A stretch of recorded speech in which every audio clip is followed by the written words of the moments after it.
Hello dear students, ഇന്ന് നമ്മൾ എടുക്കാൻ പോകുന്ന ക്ലാസ് ആറ്റംസ് ആൻഡ് ന്യൂക്ലിയ എന്ന ചാപ്റ്ററിൻ്റെ പാർട്ട് 4 തിയറി പാർട്ടാണ്. ഓക്കെ, ഇതിൻ്റെ topic nuclear fission and fusion. Okay, അപ്പോൾ നമുക്ക് ഫിഷനും ഫ്യൂഷനും പറയുന്നതിന് മുമ്പ് എന്താണ് മാസ് ഡിഫക്റ്റ്, ഐൻസ്റ്റീൻ ഇക്വേഷൻ അതൊക്കെ നോക്കിയിട്ട് ഫ്യൂഷനിലോട്ടും ഫിഷനിലോട്ടും നമുക്ക് പോകാം. Okay, nuclear fission and fusion. Okay, first എന്താണ് mass defect? Actually, the mass of the nucleus is actually about 1% smaller than the mass of its individual protons and neutrons. Nucleus എന്ന് പറഞ്ഞാൽ പ്രോട്ടോണും ന്യൂട്രോണും കൂടിയതാണ്. പക്ഷേ ന്യൂക്ലിയസ് ഈസ് 1% സ്മോളർ ആയിരിക്കും പ്രോട്ടോണിൻ്റെ ന്യൂട്രോണിൻ്റെ മാസിന് വെച്ച്.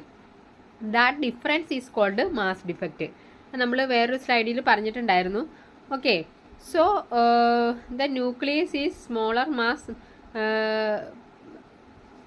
Plus binding energy is equal to separated nucleons. Okay, അപ്പോൾ ഒരു എനർജി കൊടുത്ത് നമ്മൾ ന്യൂക്ലിയസിനെ സെപ്പറേറ്റ് ചെയ്യുമ്പോൾ ഉണ്ടാകുന്ന മാസ് എന്ന് പറഞ്ഞാൽ അതിൻ്റെ ന്യൂക്ലിയസിനേക്കാളും കൂടുതലായിരിക്കും. Okay, the mass defect result from the energy released when the proton and neutrons bind together to form the nucleus.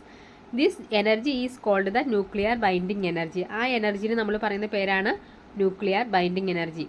Okay, the binding energy determines which nucleus are stable and how much energy is released in a nuclear reaction. The higher the binding energy, more stable. അപ്പോൾ binding എനർജിയും സ്റ്റെബിലിറ്റിയും തമ്മിലുള്ള relation എന്താണ്? The higher the binding energy, more stable the nucleus. അപ്പോൾ binding energy എത്രത്തോളം കൂടുതലാണോ അത്രത്തോളം stable ആയിരിക്കും അതിൻ്റെ ന്യൂക്ലിയസ്. ഓക്കെ, നമുക്ക് A heavy nucleus will release energy when it split apart. അതായത് നമ്മൾ ന്യൂക്ലിയർ ഫിഷനും ഫ്യൂഷനും എന്താണെന്ന് ചെറിയൊരു ഐഡിയ ഈ സ്ലൈഡിൽ പറയുന്നുണ്ട്. എന്താണ് ഫിഷൻ എന്ന് പറഞ്ഞ ഒരു വലിയ ന്യൂക്ലിയസ് സ്പ്ലിറ്റ് ചെയ്യുമ്പോൾ എനർജി റിലീസാവും. ഇനി ഫ്യൂഷൻ എന്താണ്? Two light nuclei will release energy when they join. രണ്ട് ചെറിയ ന്യൂക്ലിയ എന്താണ്? Two light nuclei will release energy when they join. രണ്ടും കൂടി ചേരുമ്പോൾ അവിടെ ഒരു എനർജി റിലീസാവും. ഒരെണ്ണം എനർജി സ്പ്ലിറ്റ് ആകുമ്പോൾ അവിടെ എനർജി ഫോം ചെയ്യും. ഓക്കെ, അതാണ് നമ്മൾ പറയുന്നത് ഫിഷനും ഫ്യൂഷനും. അത് നമുക്ക് ഡീറ്റെയിൽ ആയിട്ട് നോക്കാം. ഇനി എന്താണ് ഐൻസ്റ്റീൻ റിലേഷൻ നോക്കാം. The mass defect and binding energy are related by. നമ്മൾ പറഞ്ഞു മാസ് ഡിഫക്റ്റ് എന്താന്ന് പറഞ്ഞു, ബൈൻഡിങ് എനർജി എന്താന്ന് പറഞ്ഞു. ഇനി ഇത് തമ്മിലൊരു റിലേഷൻ ഉണ്ട്. അതിന് നമ്മൾ that relation is related by the Einstein formula. എന്താണ് Einstein formula? E is equal to energy is equal to mc square. Okay, which shows that matter and energy are interchangeable. Einstein relation പറയുന്നത് എന്താണ്? Matter and energy are interchangeable. Okay, അപ്പോൾ E is equal to mc square എന്ന equation ഈ എന്താണ്? Energy release. എനർജിയുടെ unit joule അല്ലെങ്കിൽ നമ്മൾ electron വോൾട്ടിൽ പറയും. 1 joule is equal to 1.6 into 10⁻⁻90 electron volt നമ്മൾ പഠിച്ചതാണ്. മാസ് എന്ന് വെച്ചാൽ മാസ് ഡിഫക്റ്റ് അത് പറയുന്നത് കിലോഗ്രാമിലാണ്. സി എന്ന് പറഞ്ഞാൽ എന്താണ്? Speed of light. What is the speed of light? 3 × 10⁸ metre per second. Okay,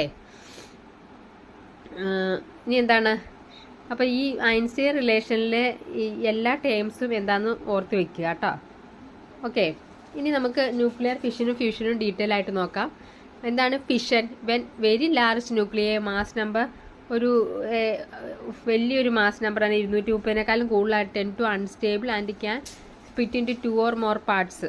അതായത് ഒരു മാസ് നമ്പർ കൂടുതൽ very large nuclei split into 2 or more parts. This is called fission. അപ്പോൾ ഇത് നോക്കിക്കേ, നമ്മൾ ഒരു വലിയ ന്യൂക്ലിയസ് ഉണ്ട്, അതിനെ ഒരു ന്യൂട്രോൺ വെച്ച് ബൊമ്പാർഡ് ചെയ്ത് കഴിയുമ്പോൾ എന്താവും? ഇത് അൺസ്റ്റേബിൾ ആയിരിക്കും. ഇത് നമ്മൾ റിലീസ് ചെയ്യും, രണ്ടായിട്ട് സെപ്പറേറ്റ് ആവും. ഓക്കെ, ഈ പ്രോസസ്സിന് അപ്പോൾ ഒരു എനർജി റിലീസ് ആവുന്നുണ്ടാവും. ഈ പ്രോസസ്സിന് പറയുന്ന പേരാണ് nuclear fission. Fission is not a spontaneous process. It can only occur when a slow moving neutron strike an unstable nucleus. അത് സ്പോണ്ടേനിയസ് പ്രോസസ്സ് ഒന്നുമല്ല. പക്ഷേ എങ്ങനെയാണ് സംഭവിക്കുന്നത്? When a slow moving neutron strikes a unstable nucleus. In this decay process, the nucleus will split into two nearly equal nuclei and release several free neutrons and huge amount of energy. ഇങ്ങനെ separate ആകുമ്പോൾ എന്താണ്? Energy release ആവും, ഒരു ന്യൂട്രോണും release ആവുന്നുണ്ട്. Okay, എന്തൊക്കെയാണ്? Several free neutron and huge amount of energy release when the nucleus split into separate parts. Okay, അതാണ് fission എന്ന് പറയുന്നത്. If these neutrons are absorbed by other nuclear these cause a chain.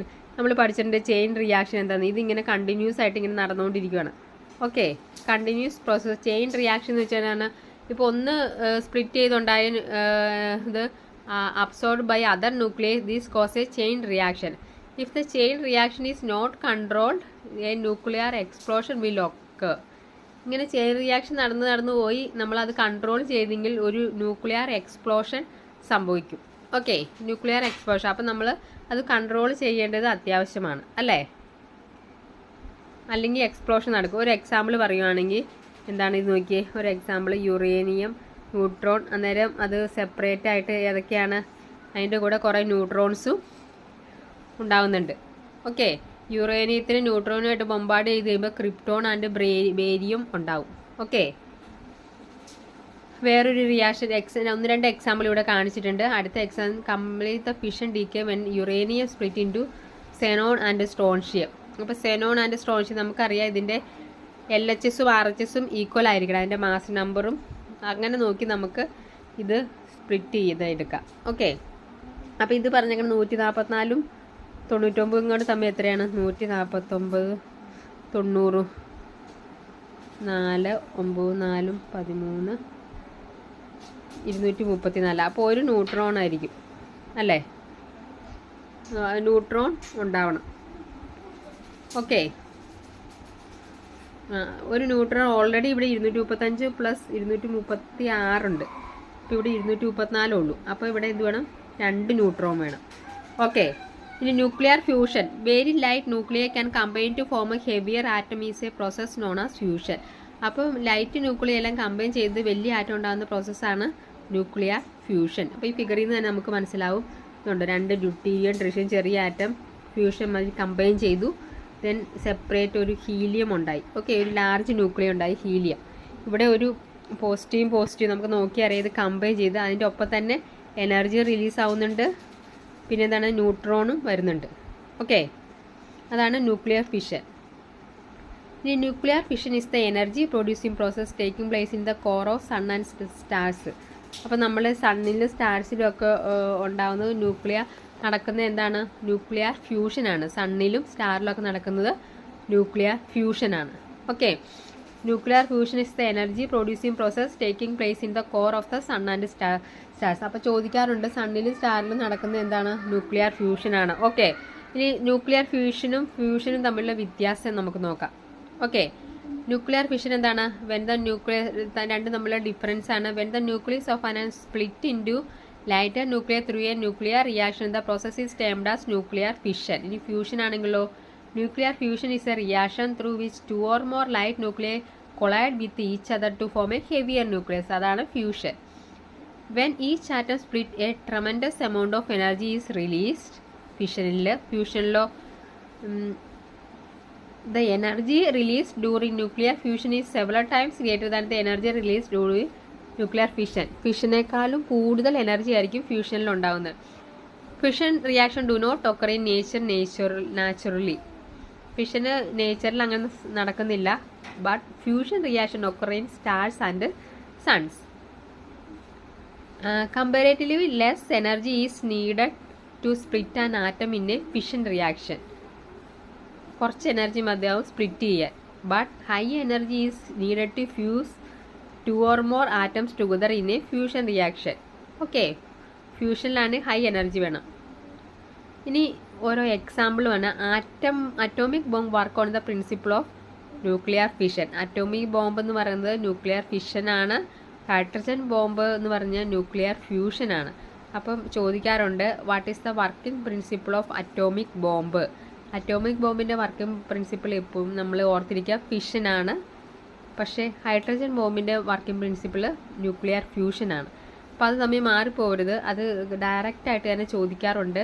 Working principle of hydrogen atom and atomic bomb ഓർത്തിരിക്കുക. അപ്പോൾ ഒന്ന് ഫിഷനും ആണ്, ഒന്ന് ഫ്യൂഷനുമാണ്. അപ്പോൾ ആ രീതിയിൽ പഠിച്ചു വെക്കുക. അപ്പോൾ ഏതിനാണ് എനർജി കൂടുതൽ വേണ്ടത്? എനർജി റിലീസ് ആവുന്ന ഏതാണ്? ന്യൂക്ലിയർ ഫിഷനിലാണ്. ഫ്യൂഷനിൽ the energy released during nuclear fission several times greater than energy nuclear ഫിഷനേക്കാളും കൂടുതൽ ഏതിനാണ്? ഫ്യൂഷനാണ്. ഓക്കെ, അപ്പം നമ്മൾ ഇന്ന് പാർട്ട് 4 ആണ് ചെയ്തത്. അതിൻ്റെ തിയറി പാർട്ടാണ്.